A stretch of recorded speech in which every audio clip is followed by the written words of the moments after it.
இவ்வளோ வருஷம் தொடர்ந்து அவங்களுக்கு ஒரு ப்ரியாரிட்டி கொடுத்துட்டு இருக்காங்க. சில ஸ்டேட்ஸுக்கு மட்டும்.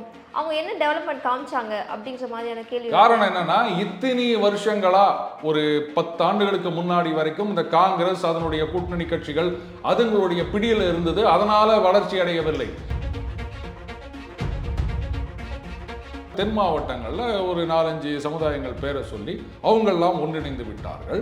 2019 எல்லா இடங்களிலும் அதிமுக கொடி பறந்து கொண்டிருந்தது. இப்போ எல்லாம் பாஜக கொடி பறந்து கொண்டிருக்கின்றது. ஒரு காஸ்ட் கன்சாலிடேஷன் தென் மாவட்டங்களில் இது மாதிரி உருவாகி கொண்டிருக்கின்றது அப்படின்னு ஒரு மாதிரி அச்சம் கலந்த வருத்தத்தோட ஒரு கருத்து பார்க்க முடியுது. எப்படிங்க அதிமுக கொடி பறந்தா அது காஸ்ட் கிடையாது, பாஜக கொடி பறந்தா காஸ்டா? அப்புறம் என்ன காஸ்ட் கன்சாலிடேஷன் சொல்றீங்க? அப்போ இங்க இருக்கிற திராவிட கட்சிகள் பண்ணா அது ரொம்ப நல்லது, அதே அந்த இடத்துல பாஜக வந்துருச்சுன்னு சொன்னா உடனே அதுக்கு காஸ்ட் கன்சாலிடேஷன் பேர் சொல்லுவீங்களா? முதலமைச்சர் ஸ்டாலின் அவர்கள் சமீபத்தில் பிரச்சாரத்தப்போ சொன்ன ஒரு விஷயம் என்னன்னா, மோடி அவர்கள் தமிழ்நாட்டுக்கு வருகை தரப்பெல்லாம் எனக்கு இட்லி பிடிக்கும், உப்புமா பிடிக்கும் அப்படின்னு சொல்றாரு. இந்த மாதிரியான ஒரு விஷயத்தை தான் தமிழோட அவர் கனெக்ட் பண்ணிக்கிறாரு. தமிழ் மொழி எனக்கு பிடிக்கும் அந்த மாதிரி சொல்லிக்கிறாரு. இதனால மட்டும் மக்கள் ஓட்டு போட்டுருவாங்களா அப்படின்னு கேட்குறாங்க. அப்போ எதனால ஓட்டு போடுவாங்க அப்படின்னு நினைக்கிறீங்க? நான் தமிழ்நாட்டுக்கு இதெல்லாம் பண்ணினேன் அப்படின்னு சொல்லி ஓட்டு கேட்கலாம்ல. ஆமா, 11 மெடிக்கல் காலேஜ் திறந்து வச்சாரு, அது யார் பண்ணாங்க?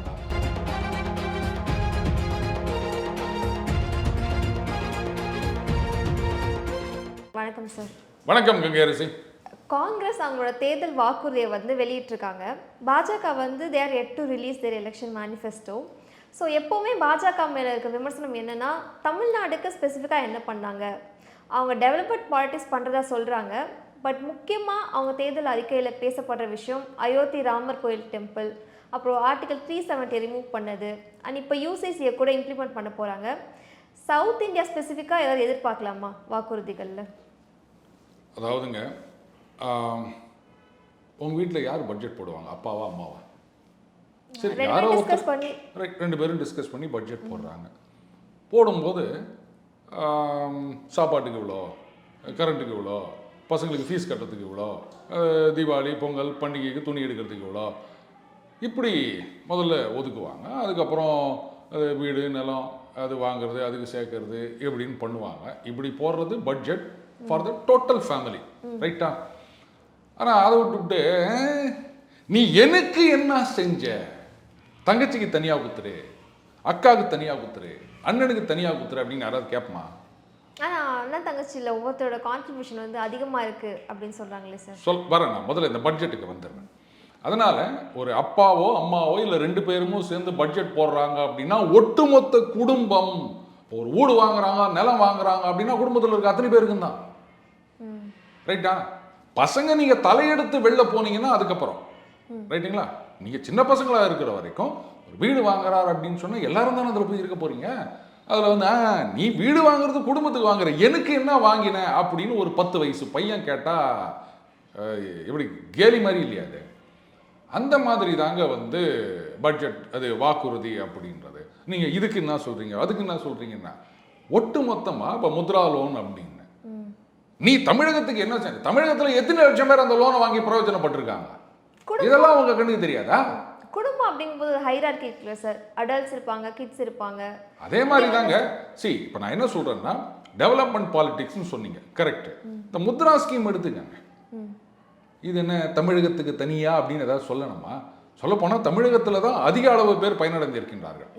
அப்புறம் என்ன? அப்போ ஒட்டுமொத்த எல்லாருக்கும் தானங்க அது. நீங்கள் தமிழகத்துக்கு தனியா, தமிழகத்துக்கு தனியா அப்படின்னா சரி, அப்போ காங்கிரஸில் தமிழகத்துக்கு என்ன தனியாக கொடுத்தாங்க சொல்லிக்கிறாங்க சித்தராமையா. காங்கிரஸ் அங்கே ஆட்சிக்கு வந்ததுனால் மேகேதாட்டு அணியை கட்டியே தீர்வோம்னு. தமிழகத்துக்கு இதுதான் நல்லா இருக்கா? காங்கிரஸ் தேர்தல் அறிக்கையில் சொல்லலை, சித்தராமையா தானே இது சொல்லியிருக்காருல்ல. என்ன பண்ண போறீங்க? காங்கிரஸ் மத்தியில் ஆட்சிக்கு வந்தால் மேகேதாத்து அணை கட்டப்படும் இதுவும் சொல்லிக்கிறார்.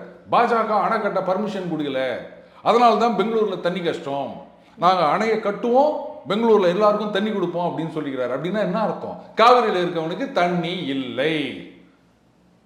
இது நல்லா இருக்குல்ல? இப்போ என்ன பண்ண போறாங்க? இதுக்கு பதில் சொல்லுங்க.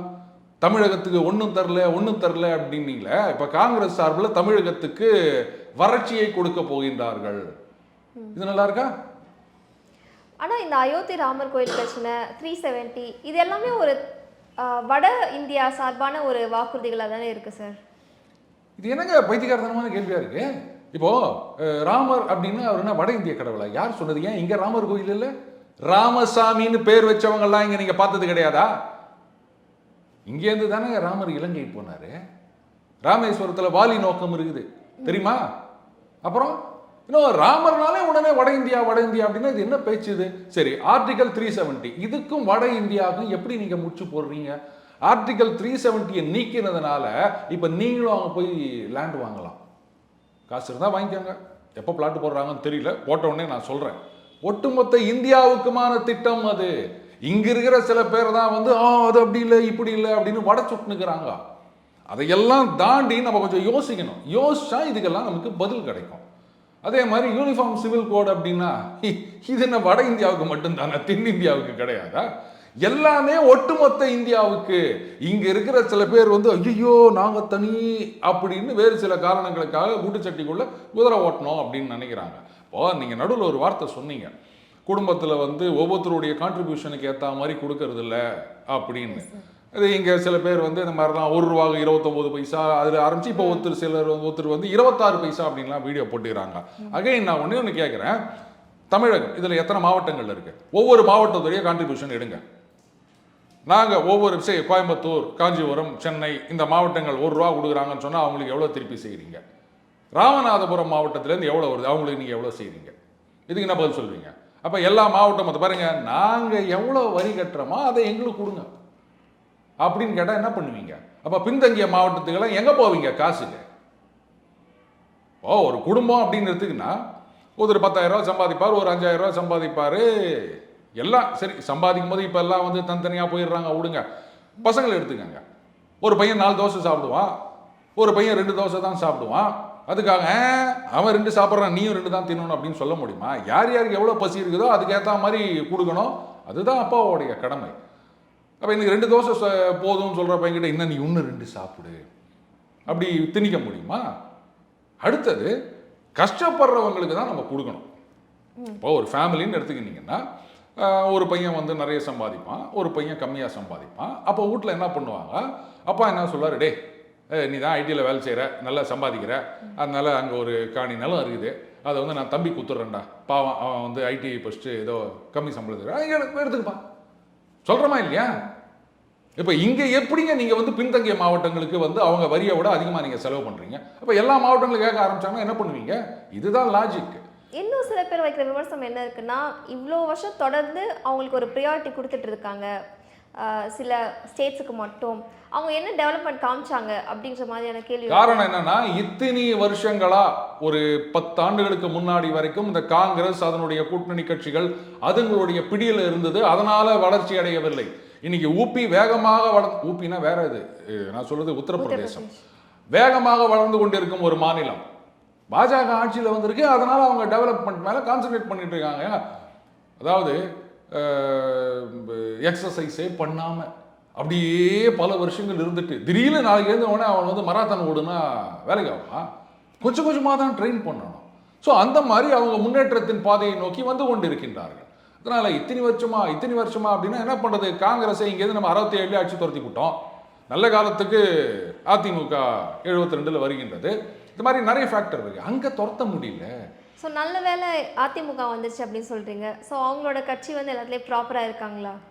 எல்லாத்துலேயும் ப்ராப்பராக இருக்காங்கன்னு சொல்ல முடியாது. இன்னைக்கு வந்து பாருங்க, திராவிட மாடல் நாங்கள் வந்து வளர்ச்சியில் உச்சத்தில் இருக்கிறோம் அப்படின்னு சொன்னால் எத்தனை வருஷம் அதிமுக ஆட்சியில் இருந்திருக்கின்றது, எத்தனை வருஷம் திமுக ஆட்சியில் இருக்குதுன்னு கணக்கு போட்டு பாருங்க இல்லையா? ஸோ வளர்ச்சியின் பாதையில் நம்ம வந்து போயிட்டு இருக்கோம். மகாராஷ்டிரா, கர்நாடகா, குஜராத், தமிழ்நாடு இந்த மாதிரி மாநிலங்கள்லாம் வந்து வேகமாக வளர்ந்து கொண்டிருக்கும் மாநிலங்கள். அவங்க ஏன் வளரனா இதான் காரணம். காங்கிரஸ் அதனுடைய இன்றைக்கும் அதனோட கூட்டணியில் இருக்க கட்சிகள் இவெல்லாம் வளர்ச்சியை பற்றி கவலைப்பட்டதே கிடையாது என்றைக்குமே. அதனால தான் நீங்களே வந்து திராவிட கட்சிகள் வந்து பல வருஷமாக ஆட்சி பண்ணிட்டு இருக்க மாநிலம் அப்படின்னு சொன்னீங்க.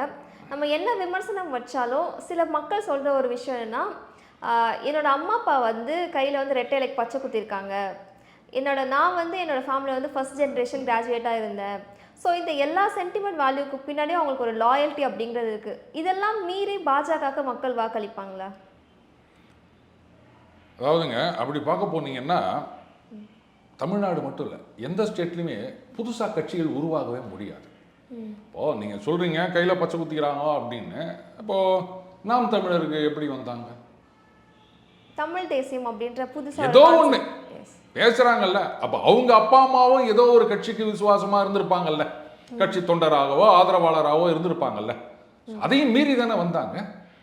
அடுத்தது பாஜக 2014 அந்த கூட்டணி எவ்வளோ ஓட்டு வாங்கினாங்க அப்படின்றது நமக்கு தெரியும். எப்படி வந்தது அந்த ஓட்டுகள்லாம்? கேரளான்னு எடுத்துட்டிங்கன்னா எல்டிஎஃப் யூடிஎஃப், காங்கிரஸ் இல்லைன்னா கம்யூனிஸ்ட் அப்படின்னு, அங்கேயும் வந்து பாஜக ஓட்டு வாங்கியிருக்காங்கல்ல.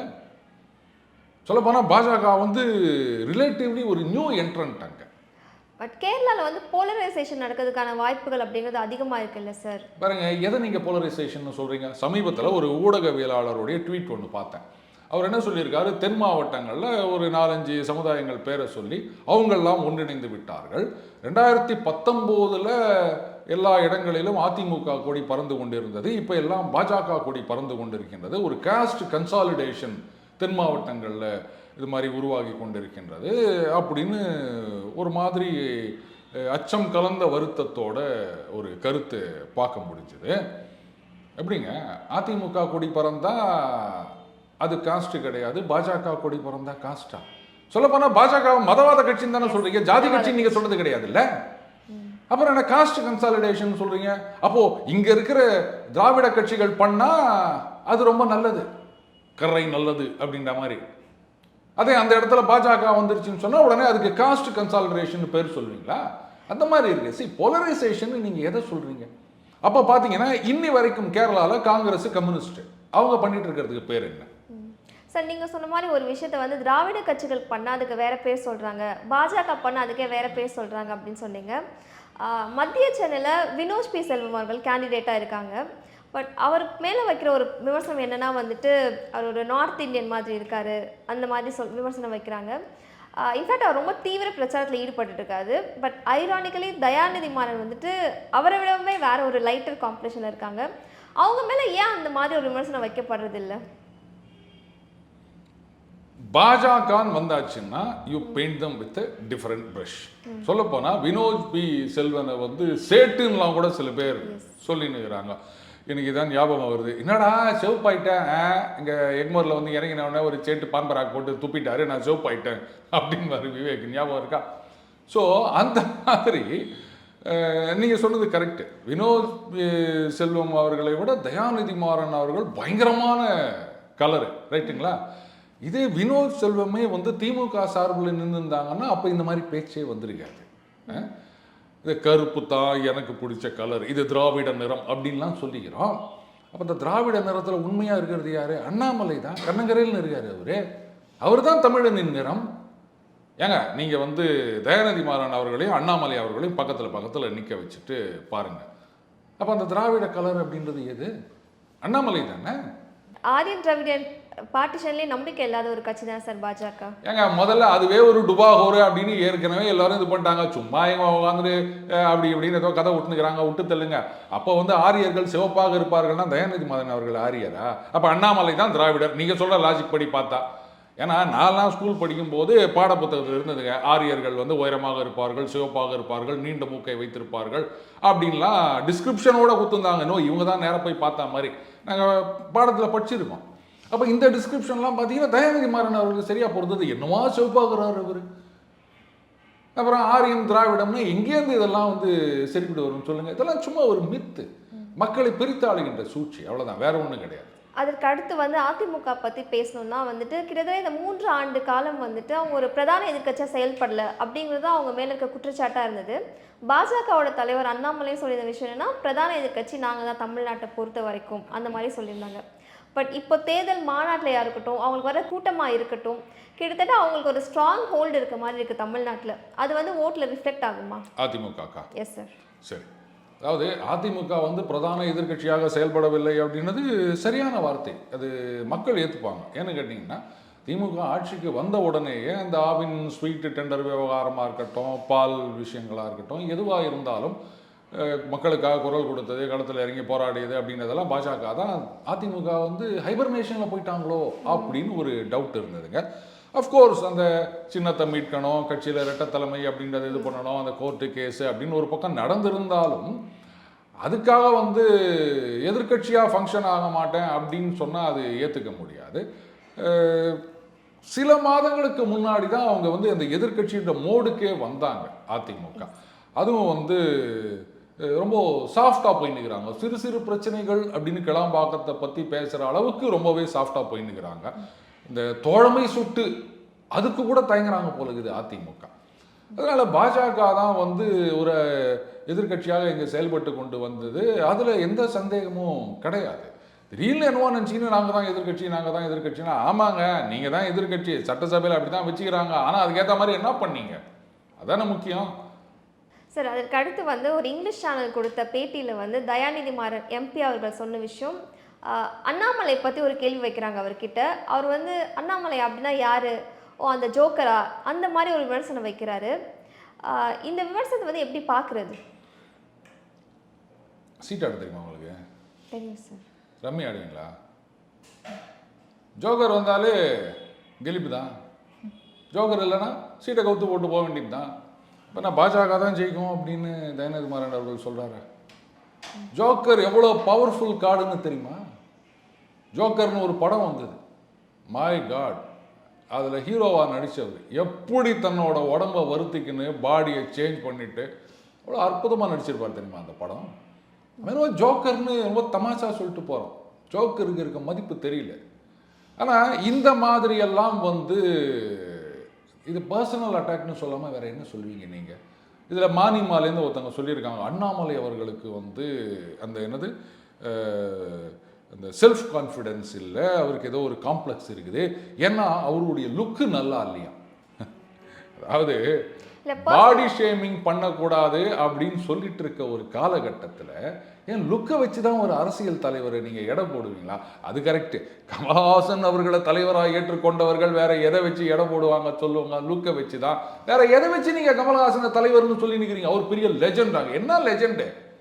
இல்லை, அவரும் வந்துட்டு கமல்ஹாசனை வந்து மென்டல் ஹாஸ்பிட்டல் அனுப்பணும் அந்த மாதிரியான விமர்சனம் வச்சாரு தானே அண்ணாமலை அவர்கள். என்ன சொன்னார்? இந்த மாதிரி வந்து பாஜக மறுபடியும் ஆட்சிக்கு வந்தால் என்னென்ன பண்ணுவாங்க அப்படின்னு ஒரு இஷ்டத்துக்கு ஏதோ பேசியிருந்தாரு. நான் கேட்குறேன், இப்படி பண்ணுறதா இருந்தால் 10 வருஷமாக ஆட்சியில் தானே இருந்தாங்க, பண்ணியிருக்கலாமே. இப்போ சொல்கிறீங்களே பாஜக ஆட்சிக்கு வந்தால் அதுக்கப்புறம் தேர்தலே வராது அப்படின்னு. தேர்தல் வரும் ஏங்க, தேர்தலே வராதுன்னா அதை இப்போவே வந்து தேர்தல் வராமல் பண்ணியிருக்கலாம்ல. எதுக்கு வந்து அவங்க எல்லா மாநிலத்திலையும் ஒரு தேர்தலை வச்சுக்கின்னு ஒவ்வொரு தடவையும் அதை சந்திச்சுக்கின்னு பிரச்சனை இதெல்லாம் ஏன் பண்ணிட்டு இருக்கணும்? அவங்க தேர்தல் வரும், இவங்களுக்கு எதிர்காலம் கிடையாது, அதுதான் மேட்ரு.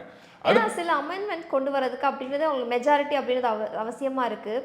ஸோ அதனால தான் வந்து பாஜக மேலே இருக்க விமர்சனம் என்னென்னா, இந்த தடவை அவங்க 400+ அப்படின்னு சொல்கிறதே வந்துட்டு ரொம்ப க்ரீடியாக இருக்குது. நிறையா முடிவுகள் வந்துட்டு அவங்களே எடுக்க போகிறாங்க, அதுக்காக தான் இந்த சீட்டு அப்படின்றதுக்காக பேசிட்டு ஏன் அப்போ 84ல் காங்கிரஸ் எத்தனை சீட்டு வந்தது? அதுக்கு என்ன பதில் சொல்லுவீங்க? மக்கள் ஓட்டு போடுறாங்க, நீங்கள் வந்து வாயில வயதில் வச்சுன்னு புலம்பிக்கிறீங்க. இப்போ ஆர்டிகல் 370 அயோத்தி கோவில் அப்படின்னு சொன்னால், ஆமாங்க வாக்குறுதியாக கொடுத்தாங்க, சொன்னதை செஞ்சாங்க, செஞ்சதை சொன்னாங்க. வாக்குறுதி கொடுத்தாங்க, ஜனங்க ஓட்டு போட்டாங்க, தான் அதுக்கப்புறம் அதை இம்ப்ளிமெண்ட் பண்ணுறாங்க. அதுக்கு என்ன அப்போ அந்த வாக்குறுதியை பார்த்து ஜனங்க ஓட்டு போட்டாங்கன்னு தானே அர்த்தம். ஏன்னா ஜனங்க வந்து இல்லை இந்த வாக்குறுதியை ஏற்றுக்கல, அந்த வாக்குறுதி அதெல்லாம் கிடையாதுங்க. ஒவ்வொருத்தரும் வாக்குறுதி கொடுக்குறாங்க, ஆட்சிக்கு வந்தோடனே அந்த வாக்குறுதியை நிறைவேற்றணும். நாங்கள்லாம் அதை நிறைவேற்றுறோமா இல்லையா அதை பற்றி கவலை பண்ண மாட்டோம், தேதி போட்டிங்களா அப்படின்னு கேட்போம். ஆனால் மற்றவங்க நிறைவேற்றினா மட்டும் ஐயோ நிறைவேற்றிட்டாங்களே அப்படின்னா இது என்னங்க லாஜிக்? இது எனக்கு புரியல. அடுத்தது சரிங்க 400 இல்லைங்க 500 சீட்டே ஜெயிக்குதுன்னு வச்சுப்போம் பாஜக. அப்போ நான் இனிமேல் எலெக்ஷனே கிடையாதுன்னு சட்டம் கொண்டு வர்றாங்களா? அப்புறம் என்னங்க பேச்சு இது? பாருங்க, இவங்க சொல்றதெல்லாம் அதுக்கு உள்ளார இருக்க அர்த்தம் என்னன்னா, இவங்க இந்த தடவை தோத்து போயிட்டு ஆட்சிக்கு வர முடியவில்லை அப்படின்னு சொன்னா அதுக்கப்புறம் இவர்கள் கட்சிகளுக்கு எதிர்காலம் கிடையாது, அதுதான். அதனால எப்படியாவது பதவிக்கு வந்துடணும் அப்படின்னு பார்க்குறாங்க. அது நடக்காது சார். முதலமைச்சர் ஸ்டாலின் அவர்கள் சமீபத்தில் பிரச்சாரத்தப்போ சொன்ன ஒரு விஷயம் என்னன்னா, மோடி அவர்கள் வந்து தமிழ்நாட்டுக்கு வருகை தரப்பெல்லாம் வந்து எனக்கு இட்லி பிடிக்கும், உப்புமா பிடிக்கும் அப்படின்னு சொல்கிறாரு. இந்த மாதிரியான ஒரு விஷயத்தை தான் வந்து தமிழோட அவர் கனெக்ட் பண்ணிக்கிறாரு. தமிழ் மொழி எனக்கு பிடிக்கும் அந்த மாதிரி சொல்லிக்கிறாரு. இதனால மட்டும் மக்கள் ஓட்டு போட்டுருவாங்களா அப்படின்னு கேட்குறாங்க. அது வந்து ஒரு நியாயமான ஒரு கேள்வியாக தானே இருக்குது. அப்போது எதனால் ஓட்டு போடுவாங்க அப்படின்னு நினைக்கிறீங்க? நான் தமிழ்நாட்டுக்கு இதெல்லாம் பண்ணினேன் அப்படின்னு சொல்லி ஓட்டு கேட்கலாம்ல. ஆமாம், 11 மெடிக்கல் காலேஜ் திறந்து வச்சாரு. அது யார் பண்ணாங்க? அண்ணன் டிஆர் பாலு அவர்களே சொல்லிக்கிறாரு, நான் சொல்லலை, அவரே சொன்னார். அது யார் பண்ணாங்க? இப்போ இன்னைக்கு முத்ரா திட்டத்தின் கீழே தமிழகத்தில் பல லட்சக்கணக்கான பேர் வந்து பயனடைந்திருக்கிறார்கள். அதெல்லாம் யார் பண்ணாங்க? தங்க நாற்கர சாலை அப்படின்னு இன்னைக்கு சென்னை டு திருச்சிலாம் ஜஸ்ட் லைக் தட் நம்மளால் போக முடியுது அப்படின்னா அதெல்லாம் யார் பண்ணாங்க? வந்தே பாரத் ட்ரெயின் விட்டுக்கிறாங்க, அதெல்லாம் யார் பண்ணாங்க? இதெல்லாம் உட்காந்து உங்களுக்கு லிஸ்ட் போட்டுருக்கணுமா? சரி, நீங்கள் என்ன பண்ணீங்க எனக்கு சொல்லுங்கள்.